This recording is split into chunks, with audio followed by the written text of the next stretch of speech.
consegue. Vamos embora. Amém? Olha lá, a introdução diz assim: o crente em Jesus pode vir a sofrer. Se a resposta for não, então, por que sofrimento assalta-lhe a vida? Desse trimestre nós vamos estudar, ou estudaremos, as aflições dos tempos presentes. Veremos que elas, conforme o ensino de João 16:33, são uma realidade inevitável, até mesmo na vida do crente mais fiel, mas da mesma forma como ele padeceu, fora triunfo, ele triunfou, nós também poderemos vencer todas as batalhas e sim cresceremos integralmente na graça e no conhecimento de nosso Senhor Jesus Cristo. O que nós aprendemos com essa introdução? Perceba, as pessoas aí fora que não conhecem a palavra de Deus, elas têm um entendimento de julgar a Deus. Tipo, quando perde alguém da família, ou quando morre alguém que era uma pessoa boa, Então, tinha ali o seu José, que era uma pessoa boa, prestativo, servidor, comunicativo, uma pessoa do bem. Do nada, infartou e morreu. Aí você ouve muita gente dizer: tanta gente ruim no mundo aí, subindo e descendo, fazendo mal às pessoas, e daí, vivendo. As pessoas boas morrem logo. Quem não já ouviu falar isso? Não é verdade? Mas só que isso aí é um entendimento do ser humano que não conhece a palavra de Deus. Porque o próprio Deus, através do Filho Jesus, nos ensina que enquanto estivermos no mundo, enfrentaremos momentos difíceis de perseguição, humilhação, pedrada, necessidade, de pouca roupa, eu não diria nudez, mas de poucas roupas, daí por diante, de pouca, vamos dizer, fartura, momentos difíceis. Mas Jesus já disse isso há 2000 anos atrás: estejais preparados, estejais prontos, vocês vão enfrentar momentos difíceis. Você imagine você, a família de um homem que é um pastor, um servo de Deus, um homem do bem, dois atrapalhados, endemoniados, cheio de espírito de homicídio, mata o homem, esfaqueia o homem, espanca, esfaqueia, deixa o homem lá para morrer agonizando. Quer dizer, o que Deus tem a ver com isso? Nada, nada. Faltou, quem sabe, vigilância, e os emissários de Satanás se aproveitou, porque já vinha com certeza marcando os passos dele, esperando realmente uma oportunidade para que o diabo fizesse assim, mas pastor, ele não era um servo de Deus, ele não era um pastor, mas entendamos uma coisa: estamos no mundo, melhor do que ele era Jesus, mais homem de Deus do que ele eram os apóstolos, homem que Deus usava para curar até com a sua sombra. Por onde passar a sombra aqui que você está vendo aqui, passava aqui em Celso, aí Celso perdia a bolinha, ficava rebelde, entendeu? Então, só brincadeira. Então vê o que acontece: homens usados por Deus até na sombra. A Bíblia diz que Paulo, o lenço de Paulo, ele enxugava o suor do seu rosto, mandado para a casa do enfermo, o enfermo era curado. Nós não precisamos mais viver nesse tempo, já passou um momento. Então, por isso temos que ter um entendimento. Mas Paulo foi decapitado. E onde é que estava Deus? No mesmo lugar de sempre. Cumpriu o ministério, Os homens usados emissários de Satanás entendeu, de simplesmente prendê-lo várias vezes. Foi preso, foi julgado, a primeira vez foi livre, depois ele voltou novamente, e aí acabou ficando até quando morreu. Pedro foi crucificado de cabeça para baixo, porque ele não ousou ser crucificado como Jesus, de cabeça para cima. Mas as pessoas têm um entendimento errado. É para as pessoas viverem aí fazendo o que bem querem, o seu bel prazer, subindo e descendo, em farra, e quando as coisas acontecem, aí vem agora, Deus, por que o Senhor deixou, Deus? Está me entendendo? Não é que Deus deixou, é que Deus nos deu livre arbítrio, direito de escolha. Porém, como um bom pai, ele disse: filho, façais o certo para que vivas e tenha longevidade e viva em paz, mesmo sabendo que viveremos momentos de aflições. Quem somos nós?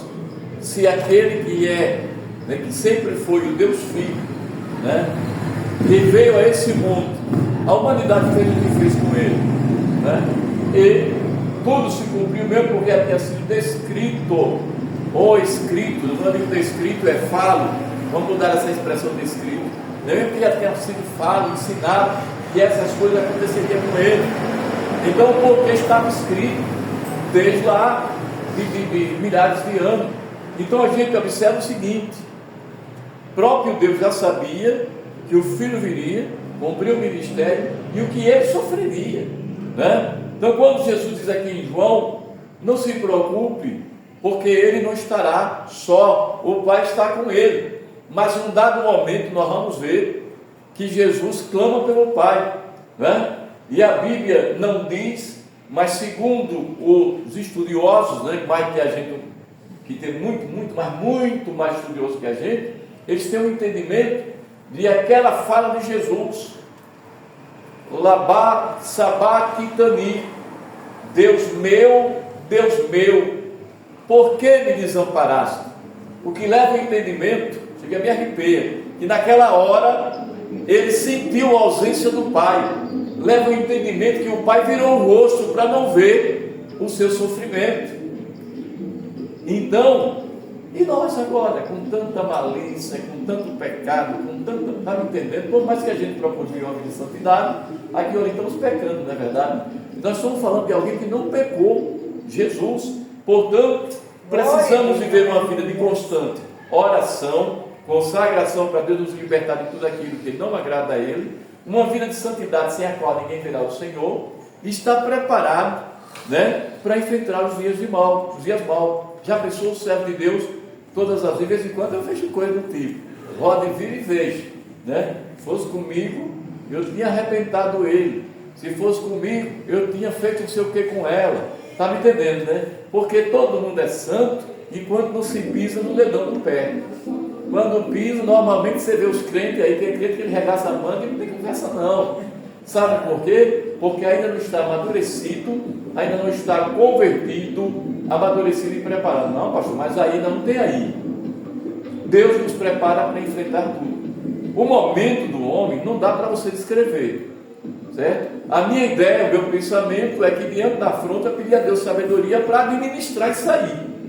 Mas eu sou um ser humano, eu sou um homem. No momento de afronta que você se sentir ameaçado, você pode querer se defender, Isso pode acontecer? Pode, certo? E aí, mas não era, mas ele, em vez de morrer, acabou arrebentando um. Não é para acontecer isso, certo? Não é, mas pode acontecer. Mas se der para correr, vamos correr que é melhor, Vamos sair correndo, tá certo? Estamos falando assim, mas entenda, não é para a gente que serve a Deus andar correndo, não. A gente se impõe com sabedoria e autoridade, para tapar as brechas, para que o diabo não venha tocar em nós. E aí é onde a Bíblia diz: se não for por ato permissivo de Deus, ele não toca, O que diz o Salmo 91? Aqueles que habitam no esconderijo do Altíssimo, a sombra do Onipotente descansará. Direi do Senhor: Ele é o meu Deus, Ele é o meu refúgio, é a minha fortaleza.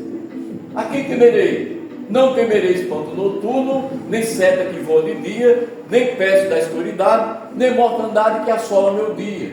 Porque o Senhor já deu ordem aos seus santos anjos guerreiros ao meu respeito, ao nosso respeito, para nos guardar e proteger. Então ele diz: verá a recompensa, com os teus olhos verá a recompensa do ímpio, Porque 1000 cairão ao teu lado, 10.000 à tua direita, nenhum mal te tocará, nem praga alguma chegará na tua tenda. Porque o Senhor já deu ordem aos seus anjos ao nosso respeito, para nos guardar e proteger. Mas a gente tem que tapar as brechas, Tem que evitar estar no meio das rodas dos escarnecedores, tem que evitar estar no meio dos pecadores, tem que evitar de estar tomando conselho com o pecador, né? Temos que buscar o nosso conselho com Deus, o nosso orientador espiritual, tá certo? E aí a gente vai tapar as brechas, consequentemente, né? Não vai acontecer nada com você, com o seu lar e a sua família, porque você está em constante vigilância. Sim, pastor, mas lá em casa nem todo mundo serve a Deus, isso é um perigo, porque todos estão debaixo da bênção, mas por não tapar as brechas, por não querer nada com Deus, pode ser que coisas aconteçam. Ah, mas a Bíblia não diz que eu estou guardado a minha casa e a minha família? Sim, mas todos estão debaixo da bênção por causa de você, mas todos têm que simplesmente procurar o temor de Deus. Amém?